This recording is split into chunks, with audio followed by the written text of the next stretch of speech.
పరిశుద్ధ నామములో వేడుకుంటున్నాము తండ్రి. ఆమేన్. హల్లెలూయా. ఆమేన్.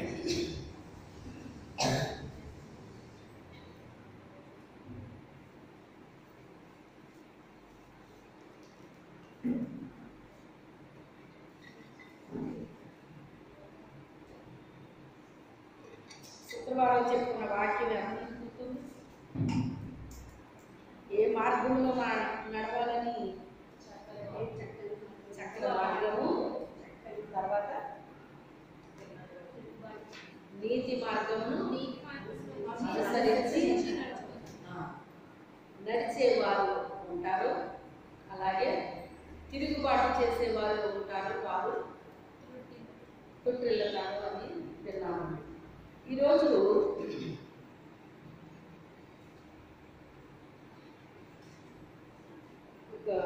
ఒక ముగ్గురి యొక్క జీవితాలు అంటే వాళ్ళ మార్గాలు ఎలా ఉన్నాయో ఈరోజు మనం విందాం. వీరైతే తాము గ్రహింపని విషయములను గురించి దూషిస్తారట. అంటే అది మీరు తెలియాలి అంటే మీరు ఇక్కడ పైనుంచి చదువుకుంటూ రావాలి. ఇప్పుడు ఇంటికి వెళ్ళిన తర్వాత మీ ఖాళీ టైంలో మీరు చదవండి. చదివితే మీకు ఇంకా తేటగా అర్థమవుతుంది. అసలు ఎవరు వేయలో ఏంటి అనేటువంటి విషయం మీకు బాగా అర్థమవుతుంది. అయితే వాళ్ళు అంటండి గ్రహించరటండి. విషయం ఏంటో వాళ్ళకి అర్థమవున దాని గురించి ఏం చేస్తారటండి, దూషిస్తారట. ఓని విషయం ఏమో వాళ్ళకి అర్థమైందా, అర్థమవ్వలేదు, కానీ ఏం చేస్తున్నారట, దూషిస్తున్నారటండి. తర్వాత వివేక శూన్యములకు మృగము వలె వేటిని స్వాభావికముగా ఎరుగుదురో వాటి వలన తమ్మును తాము నాశనం చేసుకుంటున్నారటండి. అంటే మృగాల్లా ఉన్నారు వీళ్ళు అని మృగాలకు పోలుస్తున్నాడండి. అక్కడ వివేకము శూన్యములు అంటే వివేకం అనేటువంటిది వాళ్ళలో శూన్యం. అంటే ఏంటి శూన్యం అంటే ఇంకేమీ లేదు, జీరో అన్నమాట. అలాంటి వాళ్ళు ఏం చేస్తున్నారట, మృగాల్ని పోలి ఉన్నారు, స్వాభావికముగా వేటిని ఎరుగుతారో వాటి వలన తమ్మును తాము నాశనం చేసుకుంటారు అని చెప్తున్నాడు. అయ్యో వారికి శ్రమ. ఎవరికి శ్రమ అంట, వారు కయ్యూను నడిచిన మార్గమున నడిచిరి అంటాడు. కయ్యూను ఏ మార్గంలో నడిచాడు, కయ్యూను ఏ మార్గంలో నడిచాడు. మొదట బిడ్డ ఎవరు, ఆదాముకి మొదటి బిడ్డ కయ్యూను అండి. ఎప్పుడైతే అజ్ఞాత క్రమము అనేటువంటి పాపము వాళ్ళలో ప్రవేశించిందో, ఇక మీరు ఈ తోటలో ఉండొద్దు, మీరు బయటికి వెళ్ళిపోండి అంటే దీనికి నేను ఒక ప్రాయశ్చిత్తం చేయాల్సి ఉంది. మీరు ఈ తోటలో ఉండిపోతే జీవవృక్షాలను తినేస్తారు, మీరు జీవించేస్తారు, ఇక ఎన్నటికి నిత్య పాపలుగా ఉండిపోతారు. ఇంకా అలా ఉండదు, మిమ్మల్ని ఏం చేస్తారు, మీకు ఒక విడుదల నేను కలుగు చేస్తాను అన్నట్లుగా ఆయన ఏం చేశారు అంటే, మరి ఇక తోటలో ఉన్నట్టు బయటకు కలిసేదని బయటకు తీసుకొచ్చి మీ నిమిత్తం నేల స్థాపించబడింది అన్నాడు. ఎవరి నిమిత్తం అంట, ఇది ఒక సామెతగా వాడతారు మన మనుషులు. అంటే దేవుని ఎదుగు వాళ్ళే కాదండి, దేవుడు ఎరగినటువంటి వాళ్ళు కూడా వాడతారు. వీళ్ళు ఎక్కడ అడుగు పెడితే అక్కడే నాశనం అండి, వీళ్ళు ఎక్కడ అడుగు పెడితే అక్కడే నాశనం అండి అంటారు. వీళ్ళు ఎక్కడ అడుగు పెడితే అక్కడే ఫలింపు ఉంటుందండి అంటారు. అంటే దేవుని యొక్క మరి బిడ్డలమైనప్పుడు మనం వెళ్ళిన ప్రతి స్థలంలో కూడా ఏం చూస్తాం, మనం ఫలింపును చూస్తామండి. ఏం చూస్తాం, ఫలింపును చూస్తాం అన్నమాట.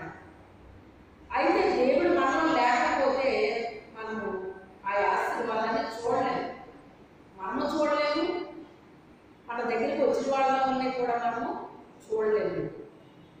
అది అయితే ఇక్కడ వీళ్ళు బయటకు వస్తారు, వీళ్ళ నిమిత్తం నేల స్థాపించబడింది అన్నాడు.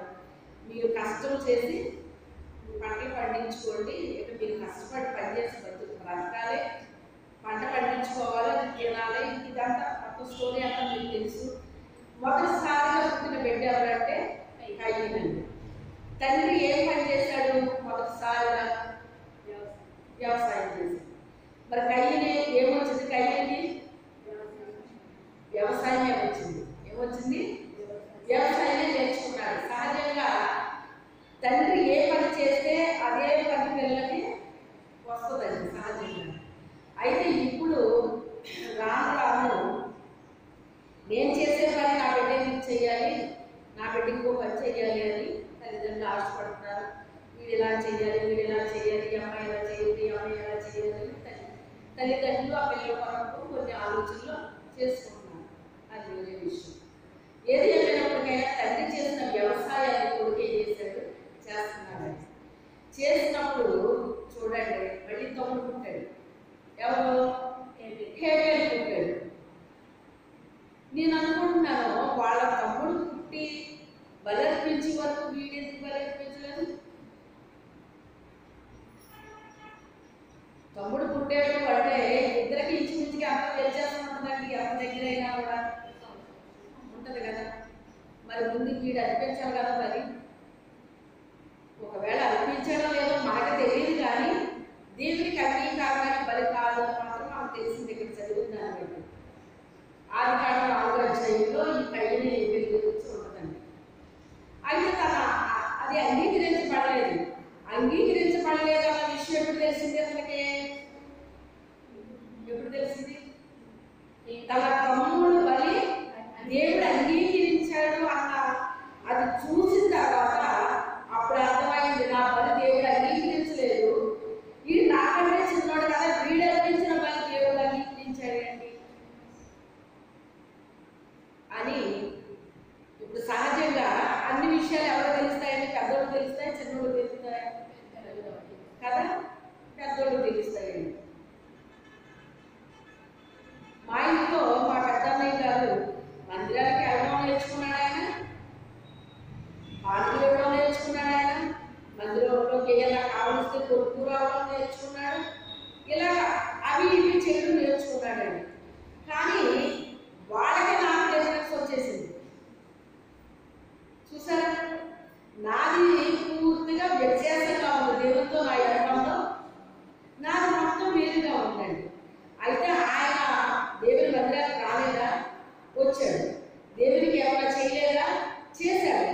కానీ నాకు తనకి చాలా వ్యత్యాసం ఉందండి. ఇలాగే దేవుని దగ్గరికి వచ్చిన వారిలో కూడా ఏముంటుందండి? వ్యత్యాసం ఉంటుందండి. వ్యత్యాసము ఉంటుంది. ఇప్పుడు అన్న తమ్ముడు ఇద్దరు ఒకే తల్లిదండ్రులు పుట్టిన బిడ్డలు, ఒకే ఇంట్లో పెరుగుతున్న బిడ్డలు, ఇద్దరు తల్లిదండ్రులు పెట్టిన ఆహారమే తింటున్నారు. ఇద్దరు వాళ్ళ హయాంలోనే పెరుగుతున్నారు. నేను అనుకుంటున్నాను తల్లి తండ్రి బాగా ఏదో బాధ చేసుకుంటూ దేవుడితో అనుబంధం ఇలా ఉండేది. ప్రతి దినం దేవుడు మా దగ్గరికి వచ్చేవారు. ఇలా ఆయనతో మేము సహవాసం చేసేవాళ్ళం. అది ఇది అని అన్నీ చెప్పేవాళ్ళేమో అని నేను అనుకుంటున్నానండి. ఆ చెప్పిన విషయాలన్నీ కూడా ఎవరు తీసుకున్నారో? తమ్ముడు తీసుకున్నాడు. అన్నగారు చదువుతూ వదిలేశాడు. తమ్ముడు మాత్రం ఎక్కడ తీసుకున్నాడు? అన్ని హృదయంలో భద్రం చేసుకున్నాడు. హృదయంలో ఎవరైతే భద్రం చేసుకుంటారో ఆ భద్రం చేసుకున్న వాళ్ళు ఆ వాక్య ప్రకారంగా జీవించడానికి ఇష్టపడతారు. వాక్య ప్రకారంగా జీవించడానికి ఇష్టపడతారండి. అయితే ఇక్కడ తమ్ముడిని మనం చూసినప్పుడు దేవుడిని ఎంతగా ప్రేమించాడో మనకు అర్థమవుతుంది. దేవుని దగ్గరికి రావడం వేరు, దేవుడిని మనం ప్రేమించడం వేరు. దేవుడిని ప్రేమించే వాళ్ళంట ఆయన ఆజ్ఞల్ని అధికంగా ప్రేమిస్తారంట. మనం వాటిని తప్ప అన్నింటినీ అధికంగా ప్రేమిస్తాం. అవునా కదా? గొడవలు పెడుతున్నారు. ఏం చెప్తున్నాను నేను? అర్థమవుతుంది అసలు?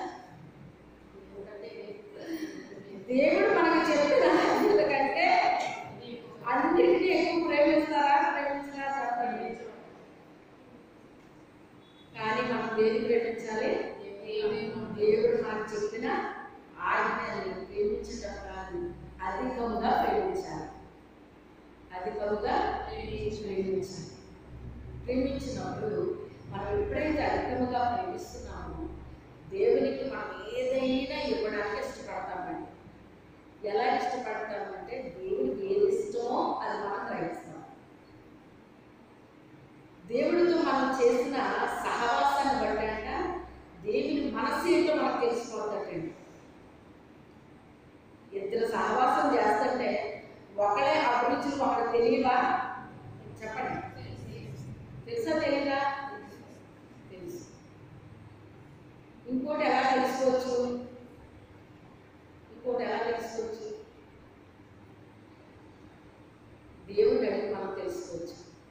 దేవుడిని అడిగి మనం తెలుసుకోవచ్చు. కొన్నిసార్లు నాకు ఎవరైనా భోజనాలు తెచ్చినప్పుడు ఆ వంటకం నాకు ఇష్టమని వాళ్ళకి తెలియదు, కానీ తీసుకొస్తాను. అది నాకు చాలా ఇష్టమో అని నేను చెప్పినప్పుడు, అవునా మీకు ఇది ఇష్టమా అంటాను. ఎలా తెలిసింది వాళ్ళకి? ఇది నా అనుభవంలో నేను చేసిన పనికి. నా అనుభవంలో దైవ సేవకులు భోజనం పెట్టినప్పుడు నాకు నచ్చింది, నాకు ఇష్టం వచ్చింది కాదు వండడం, వాళ్ళకి ఇష్టమైనది నేను వండాలి అని నాకు అనిపించేదండి. అప్పుడే కదా వాళ్ళు తృప్తిగా తింటారు అని నేను ప్రార్థన చేసుకునేదాన్ని. ప్రభా బిడ్డకి ఏమి ఇష్టమో ఏంటో నాకు తెలియదు నాయన, మరి ఏ ఆహారం నాకు సిద్ధపరచడానికి ఏం పెట్టను ప్రభా అని నేను ప్రార్థన చేసుకునేదాన్ని. చేసుకున్నప్పుడు దేవుడు ఆలోచించేవారేమో నాకు తెలియదు అనమాట. అప్పుడు ఇలా చేయాలని కొన్ని ఐటమ్స్ నాకు వచ్చేది నా మనసులో. వచ్చినప్పుడు అది వాళ్ళకి ఇష్టమో కాదో కూడా నాకు తెలియదు, కానీ నాకు ఎప్పుడైతే మనసులోకి వచ్చినాయో వాటిని నేను సిద్ధపరిచేదాన్ని. ఆ తర్వాత వాడు వచ్చి నాకు చాలా ఇష్టమండి, మీరు ఎలా తయారు చేశారు, నాకు ఇష్టమైనవి మీరు ఎలా తయారు చేశారు అని చాలా తృప్తిగా, సంతోషంగా, ఆనందంగా తిని మనల్ని ఆశీర్వదిస్తారండి. ఏం చేస్తారు? ఆశీర్వదిస్తారు. అంటే వాళ్ళు చెయ్యండి ఆశీర్వదించవసరం లేదు, చెప్పాలంటే వాళ్ళ తృప్తిగా, ఆనందంగా, సంతోషంగా తింటేనే మనకేమొచ్చింది ఇప్పుడు. అది తన బిడ్డలకి ఇష్టమైంది ఎప్పుడైతే మనం పెట్టామో మనకు ఆల్రెడీ ఏమొచ్చేసింది. మనం ఆశించినా ఆశించకపోయినా, వాళ్ళు మనం బ్లెస్ చేసినా చెయ్యకపోయినా మనకు వచ్చేసింది. అది ఆ రీతిగా నా అలవాటు ఉండేదండి. నాకు మీకు వచ్చింది ఎందుకని చూసారా? తల్లి ఎవరు వస్తుంది, పిల్లలు వస్తుంది అన్నమాట, వచ్చేసింది. అయితే ఇది నేను ఎందుకు చెప్తున్నానంటే, అన్నగారి దేవుడితో అంత సంబంధం లేదు, సన్నిహిత సంబంధం లేదు, సహవాసం లేదు. అని తమ్ముడు ఉండడం వల్ల దేవుడికి ఏది ఇష్టమో ఆ ఇష్టాలన్నీ నీకు తెలిసిపోయి ఎలాంటిది అనిపించాలి, ఎలాంటిది ఇష్టపడతాడు ఆయన అనేటువంటిది ఆయన గ్రహించి ఆయనకి ఇష్టమైన వాటిలన్నింటినీ కూడా ఆయన అందించాడండి. కానీ కయ్యూను ఏం చేశాడు? దేవుడికి ఏమి ఇస్తే పోలేదు, దేవుడు అలా చూస్తాడేంటి? మనం ఎంతకాలం చేసాం దేవుడు అలా చూడొచ్చేగా? లేకపోతే మనం ఇచ్చింది ఆయనకి ఇదా అది ఇది అనేసి ఇలా మాట్లాడే వాళ్ళు కూడా ఉండాలండి. కానీ మన హృదయపూర్వకంగా మనం ఇలా చెయ్యాలి, అలా చెయ్యాలి, దేవునికి ఇష్టమైనది మనం చెయ్యాలి అనుకుని చేసేవాళ్ళు కూడా ఉంటారండి. రెండు రకాలు ఉంటారు. మొదట చూస్తే రెండో రకంలో వచ్చాడు. రెండో రకమైన ఎక్కడికి వచ్చాడు చూసారా? వెనకాల పుట్టినోడేమో ముందుకు వచ్చాడు, ముందు పుట్టినోడు వెనక్కి వెళ్ళిపోయాడు. ఏమిస్తే పోలేదు. మా తమ్ముడు మరీ చేదస్తం ఎక్కువాడికి. ఈ మందంతా వెతుక్కుంటా రాత్రంతా మందంతా వెతుకాడేటండి. తొలుచుకుని పుట్టిన పిల్లల కోసం మందంటే ఏదో ఒక 10 గొర్రెల్లో 100 గొర్రెల్లో కాదండి. వాళ్ళకి ఎన్ని ఉంటాయి? వేల కొద్ది ఉంటాయి. గొర్రెలు, మేకలు, ఎద్దులు, ఒంటెలు, గాడిదలు, ఈ పశు సంపద వాళ్ళకి అదే ఆస్తి. ఇశ్రాయేలీయులకి అదే ఆస్తి అండి. అందుకని అక్కడ చాలా వందల వేల గొర్రెలు ఉంటాయండి. అక్కడ ఆ మందలు తొలిచూలు పుట్టిన దాన్ని ఇతను వెతకాలి అంటే ఎంత టైం తీసుకుంటుందో మీరు ఒకసారి ఆలోచించండి. దేవుడి కొరకు ఒక పని చేసినప్పుడు సులువుగా అయిపోయింది చూసుకోకూడదు.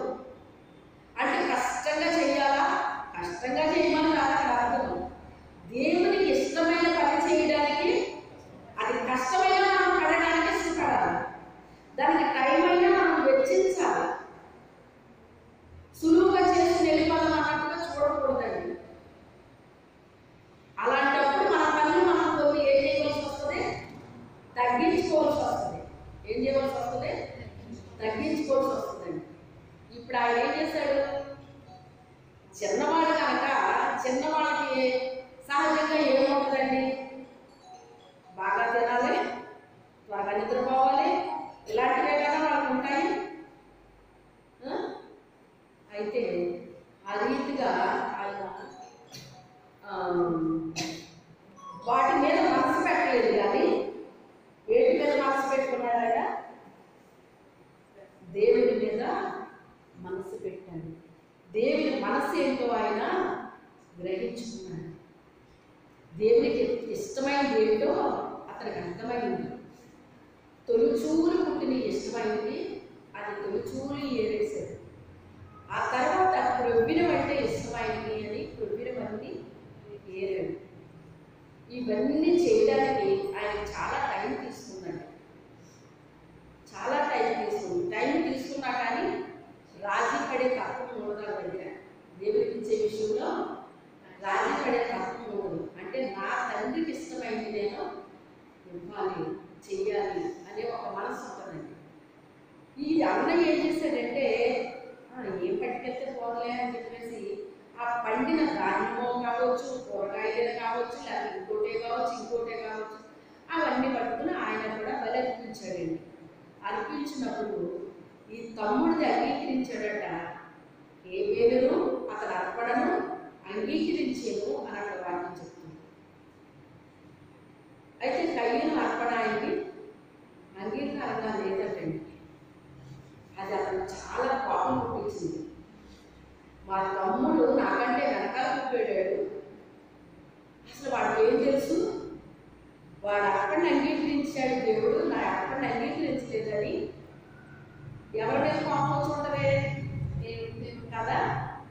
ఫస్ట్ దేవుడి మీద వచ్చింది, తర్వాత అసలు ఈయనే తీసేస్తే ఈ అర్పణ ఎక్కడ అనుకున్నాడు అనమాట. అవునా? బ్రతుకుంటే మళ్ళీ అర్పిస్తాడు. అదే చంపేశాడు అనుకోండి, అర్థం అర్పిస్తాడా? అంటే అతను కట్టు తొలగించుకుందాం అనుకున్నాడు. వాడు చచ్చిపోతే నేను ఏది అర్పిస్తాప్పుడు అది ఆయన ఏం చేస్తాడు? మరి ఇంకే అంగీకరించి ఏం చేస్తాడు? ఇంక నేనే కాకుంటాను అప్పుడు అనుకున్నాడు. అనుకుని ఏం చేస్తాడంటే అతను అడ్డు తొలగించేద్దాం అనుకున్నాడు. అతనితో మాట్లాడాడట, పొలం తీసుకెళ్ళాడట, చంపేశాడట. అతని యొక్క రక్తము భూమిలో నుండి దేవునికి మొరపెట్టిందంటండి. మన రక్తానికి ఏముంది? జీవం ఉండదండి. అందుకే రక్తం లేకపోతే మనిషి ఏం తగ్గిపోతే జీవం తగ్గిపోదు.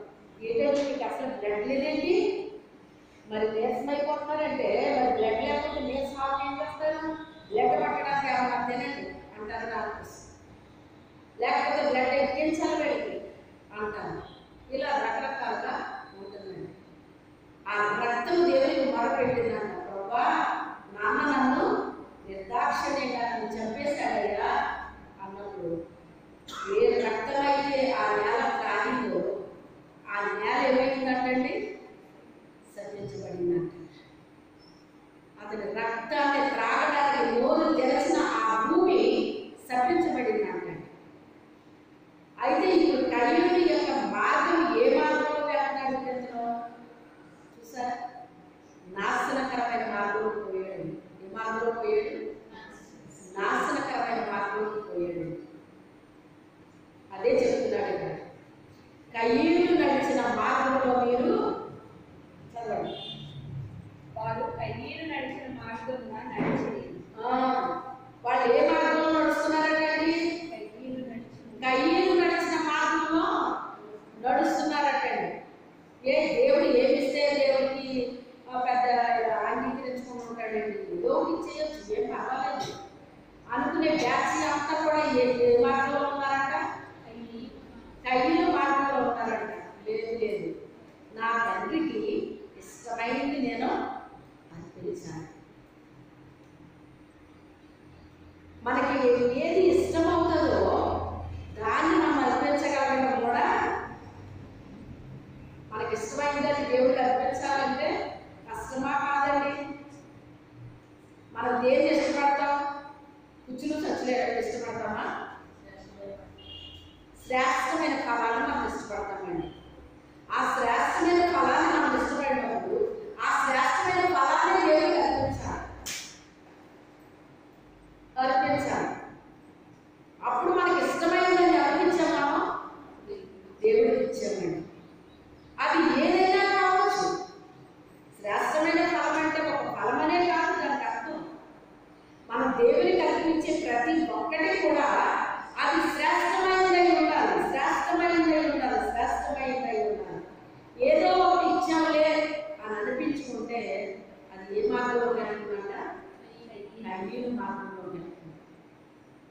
వాళ్ళ మనసుల్లో కోపం ఉంటుంది, పగ ఉంటుంది, కక్ష ఉంటుంది.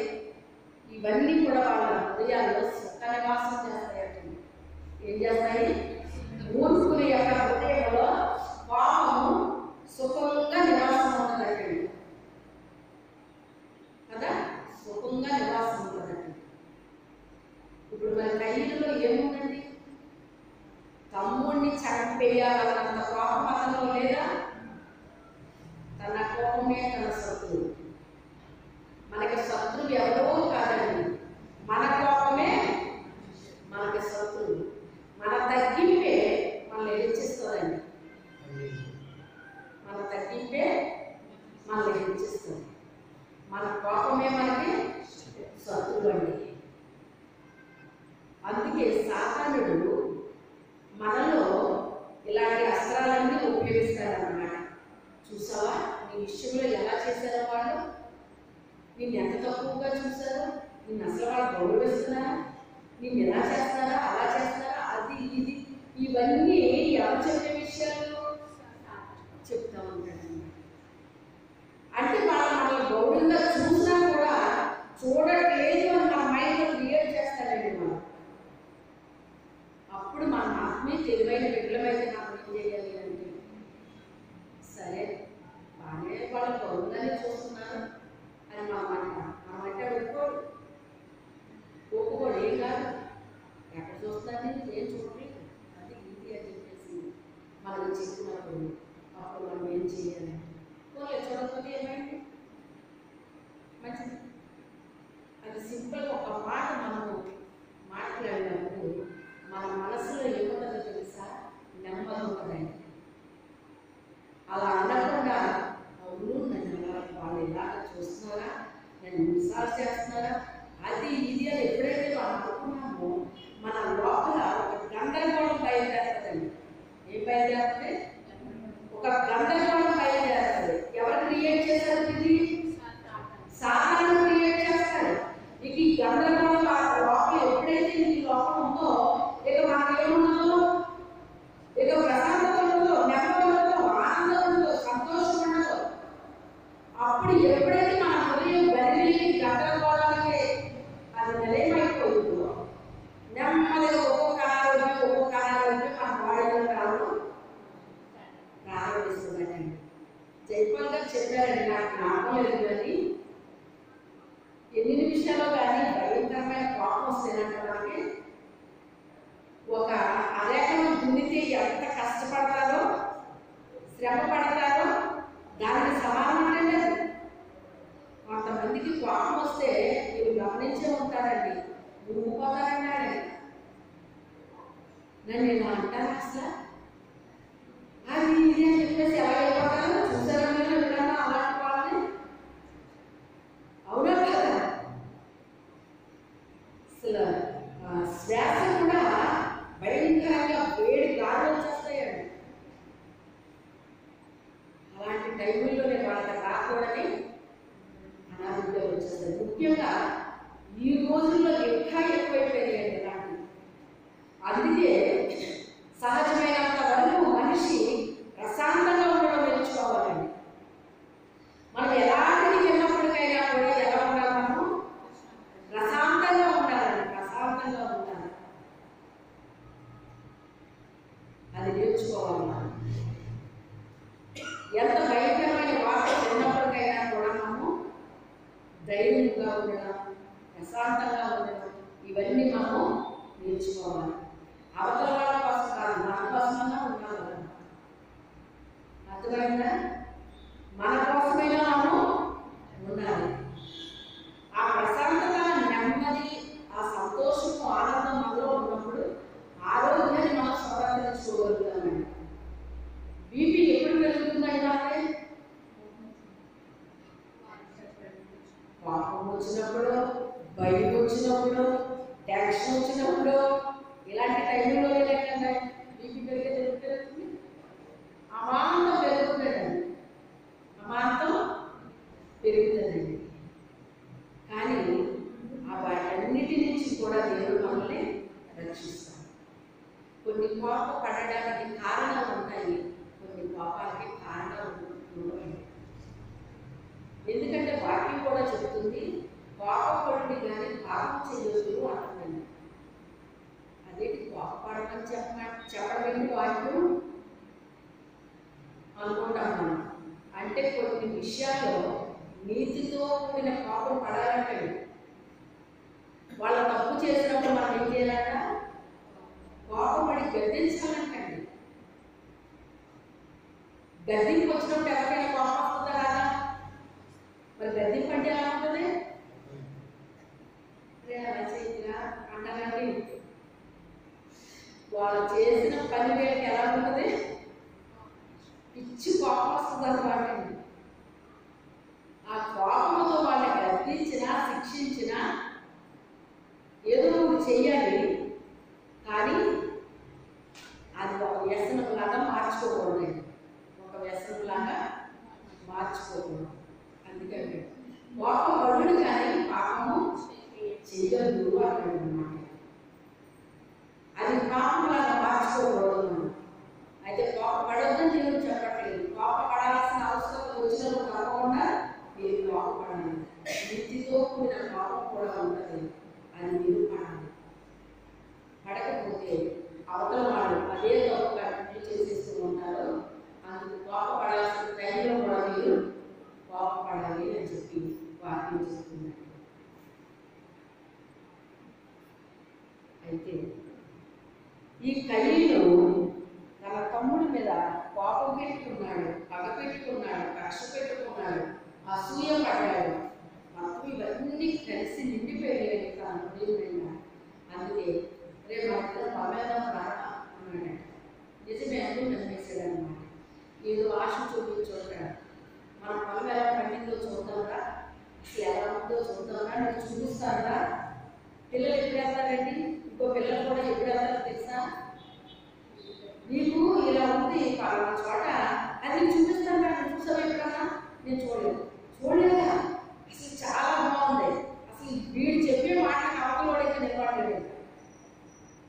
వెంటనే వెళ్ళేస్తారు కూడా. అక్కడ రెండో లేదో తెలియదు, కానీ ఈ మాటలు ఎలా ఉంటాయి? ఈ పిల్లలు వెళ్ళిపోయేటట్టు ఉన్నాడు అనమాట. అలాగే ఏం చేయడం ఏంటో మనకు తెలియదు, కానీ కూడా వెళ్ళిపోయాడు. అతను కూడా వెళ్ళాడు అంటే అతనికి నమ్మకం ఉంటుందా? నమ్మకం లేకపోతే వెళ్ళాలి కదా. కూడా తన అన్నని ఎంత నమ్మితే వెళ్ళాలి. కూడా వెళ్ళాడు. వెళితే వృద్ధాక్షరంగా చెప్పేసాడు. నా రక్తం మొదలుపెట్టిందంటే అప్పుడు దేవుడు మాట్లాడాడు. వెంటనే స్పందించాడు. మన దేవుడు ఏదన్నా జరిగిందండి అనేసి పోలీస్ స్టేషన్ కంప్లైంట్ ఇస్తే దానికి స్పందన ఉండదంట. కుక్కల మెరుగున 6 నెలలకి, దొంగలు పడ్డ 6 నెలలకి అలా వస్తారేంటో అంటారు. భూ సంబంధించిన స్పందనలు ఎలా ఉండాలి కానీ దేవుడు వెంటనే స్పందిస్తాడు. వెంటనే ఆయన స్పందిస్తాడు. కయ్యను, నీ తమ్ముడైన ఏమీ లేకుండా నా తమ్ముడికి నేను ఏమైనా కావాలి వాడినా? అసలు ఎంత రెక్లెస్గా మాట్లాడుతున్నాడో చూడండి. దేవుడు అనే భయం కూడా అసలు లేదండి.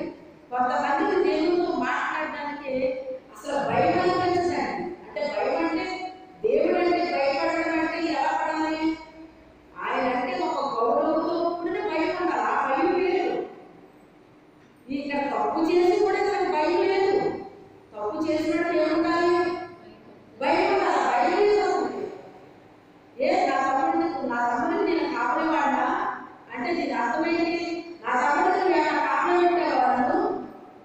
అసలు దేవుడితో మాట్లాడే విధానమైనది. కొంతమంది ఇలాగే చెప్పేవారు నాకు, నేను దేవుడితోనండి దెబ్బలాడేస్తానండి, నేను అసలు దేవుడు నాకు నిలబెట్టేస్తానండి. నేను అసలు నిలబెట్టడానికి దేవుడితో దెబ్బలాడడానికి నిలబెట్టడానికి ఇదేంటి? ఇదే మాటలు ఇలా మాట్లాడుతున్నారేంటి? దేవుడితో మాట్లాడే విధానం ఎలాగైనా అనిపించలేదు. కొంతమంది మాటలు అంటే కొంతమంది ప్రార్థన వ్యాజ్యంగా ఉంటుందండి. దేవుడు ఎలా ఉంటుంది? వ్యాజ్యంగా ఉంటుందండి.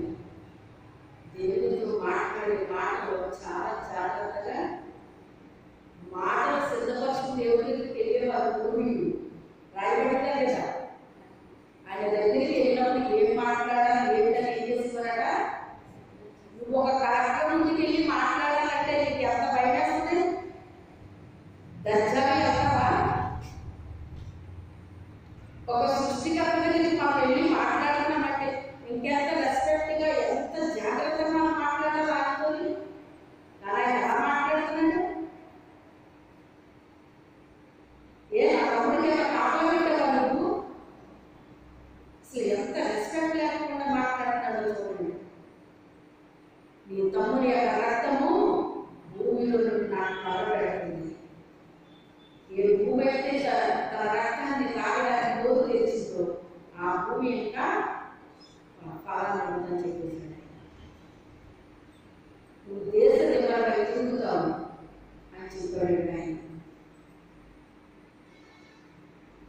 అయితే నువ్వు వేసిన శిక్ష నేను భరింపలేనంత ఘోరమైన శిక్ష నాకు వేసాను. ఇప్పుడు నేను ఊరు తిరుగుతుంటే నేను దొరకలేను అని నన్ను కొట్టవచ్చు, లేక నన్ను చంపవచ్చు. నేను భరించలేనంత శిక్ష నాకు వేస్తే ఎవరు దేవుడు చెబుతున్నాడు. అప్పుడు దేవుడు నీకు ఒక ముద్ర వేస్తున్నాను, నేను ఎవ్వరూ ఏమి చేయలేదు. అందుకే సర్వసాధారణంగా అడుక్కుని ఉండి ఎవరైనా కొడతారని ఎవరు వాళ్ళు చూడలేను. వాళ్ళకి చేస్తే ధర్మం చేస్తారు, లేకపోతే ఊరుకుంటారు, లేకపోతే కాస్త బాగా యమనస్తులాగా ఉంటాయి కదా. ఏ బాబు వాడు కొంచెం కష్టపడతాడు చేసుకోవచ్చు కదా, ఇదే నీకు ఆడతారు. అంటే తమ కొడతారని ఎవరన్నా కొట్టరు, ఎవరు కొట్టరు. ఆ జాతర మాట్లాడి కయ్యని జాతర మాట్లాడి గడుపుకునే బ్యాచ్ అంతా కూడా కయ్యని బ్యాచ్ అన్నమాట. అంటే రోడ్డు పక్కన నుండి అడుక్కుని కూడా ఒప్పుకుంటే ఆ బ్యాచ్లో వెళ్తారని పోదు. అర్థమైందా? అన్ని రకాల ఉంటాయి అడుక్కునే బ్యాచ్. ఒకసారి గుర్తు చేసుకోండి. ఎదుటి వాళ్ళని వాళ్ళు ఎలాగో ఒకసారి ఏమైనా చూపించారండి. బంధువులు, ఇద్దరు బంధువులు, ఆ బంధువులు వీళ్ళని అసలు పీక్కు తినేస్తున్నారటండి. పీక్కు తినేయమంటే మాకేమండి మాకేమండి మాకేమంటే గుమ్మ దగ్గర నిలబడి వాళ్ళు అడుక్కుంటారన్నమాట.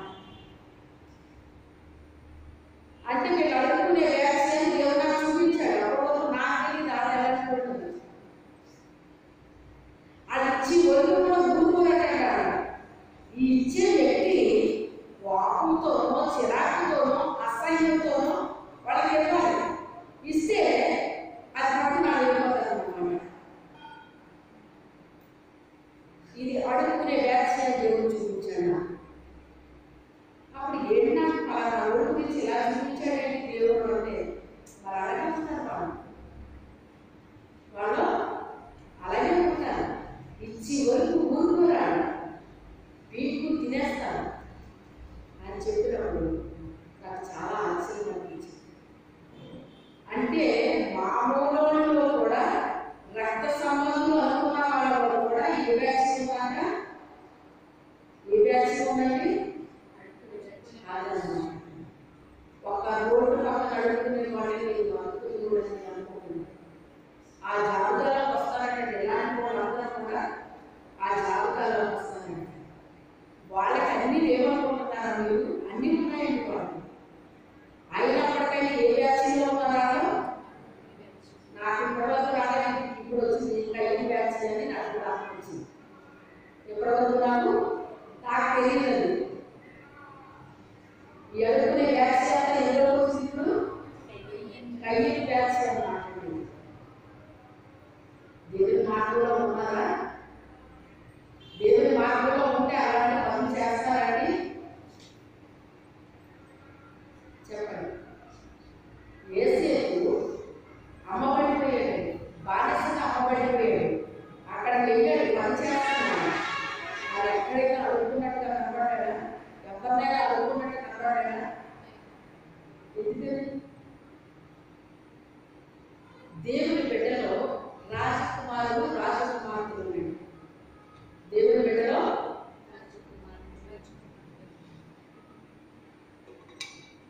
అలాంటి పనులు చేయలేదు. వాళ్ళకి ఉన్నా లేకపోయినా కూడా యాచించే స్థితికి వెళ్ళాలండి.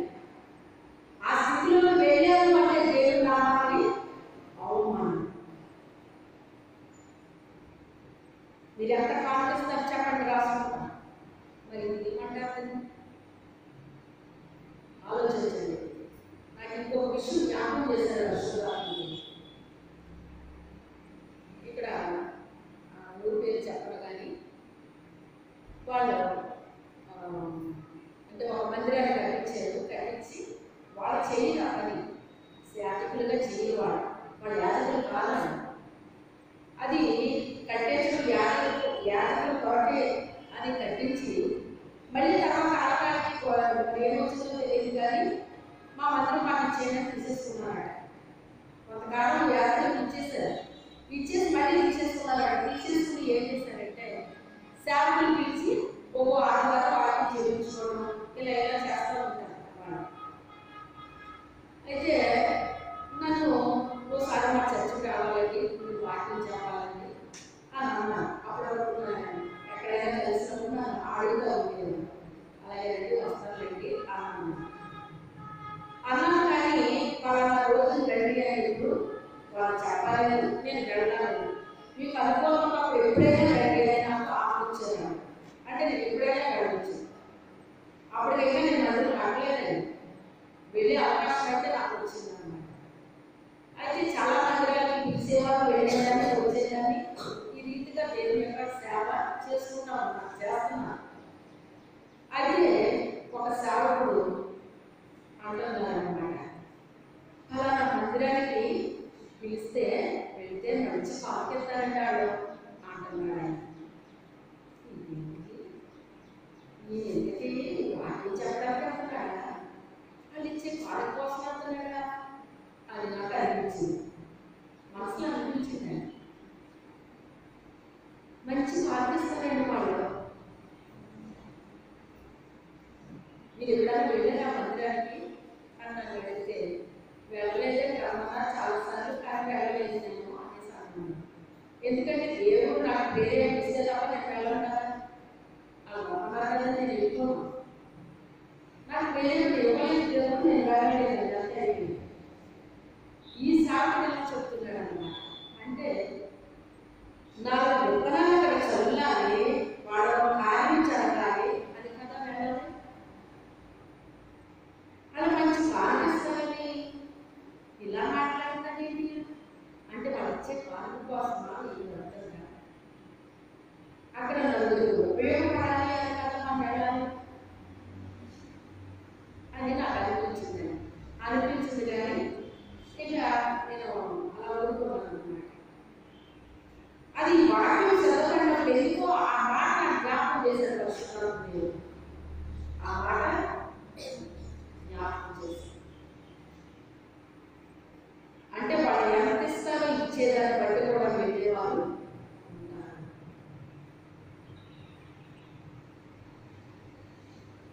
ఈ కయ్యని మార్గంలో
ఏమైపోవాలి అని చెప్పి వీళ్ళతో మనం యుద్ధం చేద్దామంటే వీళ్ళ పక్షాన దేవుడు యుద్ధం చేస్తాడు. మనం ఎక్కడ నిలబడగలం? వేడుకొని నిలబడి ఏం చేద్దాం మరి అని చెప్పి వాళ్ళు ఆలోచించి వీళ్ళలో ఒక ప్రవక్త ఉన్నాడు, అతని పేరు బిలాము. అతను పట్టుకుంటే మంచిది అనుకున్నాను. అతన్నే పట్టుకుంటే మంచిది, అతనికి ఏది పలికితే అదే జరుగుతుంది అని వీళ్ళకి అర్థమైపోయింది. అర్థమైపోయి ఆ రాజు ఏం చేశాడంటే కొంతమందిని పంపించాడండి బిలాము. బిలాము గారు, మా రాజుగారి మాట్లాడుతున్నాడండి, మీరు ఏదో కాస్త ప్రార్థన చేయాలంటే మా రాజుగారు ప్రార్థన చేయడానికి మాట్లాడటంలోనే మీకు మంచి బొమ్మలు ఇస్తాడంటే ఆయన అని చెప్పేసి అన్నారు. అప్పుడు బిలాము గారు అంటాడు కదా, నా దేవుడు వెళ్ళమంటే వెళ్ళాలి కానీ లేకపోతే నేను అన్నయ్యా అన్నాడు. అలాగండి అంటే సరేనండి అన్న. ఆగండి నేను వెళ్ళి ప్రార్థన చేసుకుని వస్తాను అన్నాడు. ఏంటంటే ప్రభా వీళ్ళు వచ్చారు, వీళ్ళు వచ్చిన ప్రార్థన చేయకుంటే ప్రమాణన్నారు, ఆ రాజుగారు అన్నాడట, మరి అనమాట వద్దంటాను. వద్దు అన్నాడు. వద్దన్నాడయ్యా దేవుడు, నేను రాను, వెళ్ళిపోయాను. వెళ్ళిపోనంటే ఆయన ఏం చేశాడు, వాళ్ళకంటే కాస్త ఇంకా 20 మంది పంపించాడు బ్యాచ్. పంపించి ఇంకా బహుమానాన్ని ఎక్కువ చేశారు. ఎక్కువ చేసి బిలాము గారు మీరు తప్పకుండా రావాలండి, మీరు ప్రార్థన చేయాలంటారండి మా రాజుగారు, మీరు రావాలంటే మీరు ప్రార్థన చేస్తే అదే జరుగుతుంది కదా, మీరు రావాలని పోవాలని చెప్పేసి అడిగితే నా దేవుడు పంపితే తప్ప నేను రాను, ఆయన వెళ్ళమంటే వస్తాను లేదా నేను రావాలంటాను. సరేనండి నా దేవుడికి అడిగి అప్పుడు చెబుతాను, మీరు ఎక్కడ కూర్చోండి అన్నాడు. అక్కడ కూర్చున్నాను. లోపలికి వెళ్ళాను, ప్రార్థన చేశాను. దేవుడు చెప్పాడు. దేవుడు వద్దన్నాడయ్యా, నేను రాదయ్యా. అలా కదండి, ఎలా కదండి, ఎలాగైనా నేను రా, దేవుడు వద్దే చెప్పాడు, నేను రాను, మీరు వెళ్ళిపోవడం. అలా కదండి, మీకు మంచి బహుమానం పంపించారని మా రాజుగారు, ఇదే కదండి ఇంకా బహుమానాలు ఇస్తారని మీకు అక్కడ వస్తుంది, ఆయన ఇంకా బాగా సత్కరిస్తారని చెప్పాలని రండి అని. మీరు ఎంత చేసినా నేను రాయ్యా దొరుకుతున్నా అంటున్నాడు. నేను రాని చెప్పేసి వెళ్ళిపోయి రాష్ట్రం చెప్తే అమ్మ ఈ ఎవరో గజున్నాడు, ఆయన సైతం ఊరుకున్నాడండి, వీడు కాస్త గట్టి ఉండాలనుకున్నాడు, అందరిలాంటి కాదనుకున్నాడు, అందుకే నేను ప్రార్థన చేస్తే జరుగుతున్నారు అని చెప్పేసి వీడికి దేవుడికి మంచి సంబంధం ఉందన్నమాట. ఆ సంబంధం ఏదో ఏం చేయాలి, చూడుకు మంచి తెలియలేదు అని వీడు కనపడ కట్టుకున్నాడు. ఎప్పుడు కూడా దేవుడితో మనం ఒక మంచి సంబంధం పెట్టుకుంటే ఆ సంబంధాన్ని కుదురుకుమని చెప్పడానికి ఎవరుంటారు? జాగ్రత్త, ఇది ఎవరికో వస్తుంది, జాగ్రత్త పడండి. అందుకే ఆ సంబంధాన్ని తెలిపేటగా ఎప్పుడు మనం ఆ కోసం ఆలోచించట్లేదు, మన కోసం నిరంతరం ఆలోచిస్తాం. వీడు చాలా గట్టివాడని కనపడుతున్నాడు, వీడు ఎవరికైనా నేను ఎదుర్కొంటానా అని చెప్పి ఏం చేశాడు, ఇంకా కాస్త గట్టివాడు పంపించాడు. 3వ బ్యాచ్ పంపిస్తే ఇతను నా దేవుడు వద్దే చెప్పాడు కదయ్యా, నేను రానయ్యా